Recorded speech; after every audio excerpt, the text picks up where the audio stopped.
মৃত দিদির টাকা তুলতে ব্যাংকে গিয়েছিলেন ভাই। দিদিকে ব্যাংকে নিয়ে আসুন বলেছিলেন ম্যানেজার। দিদি মারা গেছে বললেও মানেনি ব্যাংক। কবর থেকে দেহাবশেষ তুলে ব্যাংকে হাজির হলেন ভাই। অভূতপূর্ব এই ঘটনাকে ঘিরে ওড়িশা সহ দেশ জুড়ে চাঞ্চল্য। সামাজিক মাধ্যমে ভাইরাল সেই ফুটেজ। দিদি মারা গেছে প্রমাণ কই, জমানো শেষ টাকাটুকু তুলতে কবর খুঁড়ে দেহাবশেষ নিয়ে ব্যাংকে হাজির ভাই।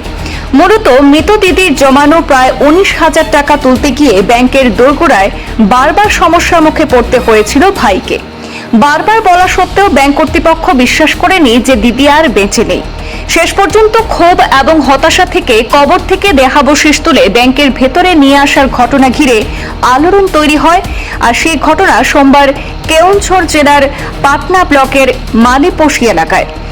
ওড়িশা গ্রাম্য ব্যাংকের শাখায় সেই দৃশ্য দেখে বিস্মিত হন উপস্থিত সকলেই।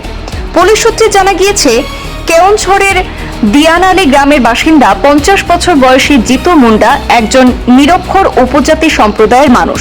তার বড় দিদি কালরা মুন্ডা 56 বছর বয়সে 2 মাস আগে অসুস্থ হয়ে মারা যান। কালরা দেবী গরু বিক্রি করে নিজের ব্যাংক অ্যাকাউন্টে 19,300 টাকা জমিয়েছিলেন।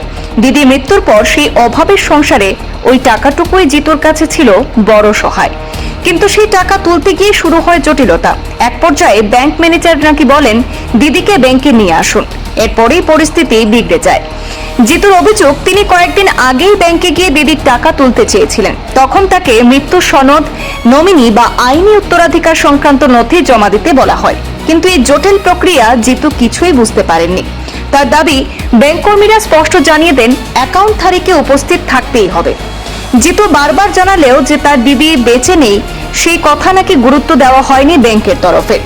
প্রশাসনিক প্রক্রিয়ার জটিলতা এবং পরিস্থিতির চাপে হতাশ হয়ে জিতু অবশেষে তার দিদির সমাধিস্থল থেকে দেহাবশেষ তুলে আনেন এবং ব্যাংকে নিয়ে উপস্থিত হন। আর সেই দৃশ্য দেখে সেখানে উপস্থিত গ্রাহক এবং কর্মীদের মধ্যে বেশ চাঞ্চল্য ছড়িয়ে পড়ে।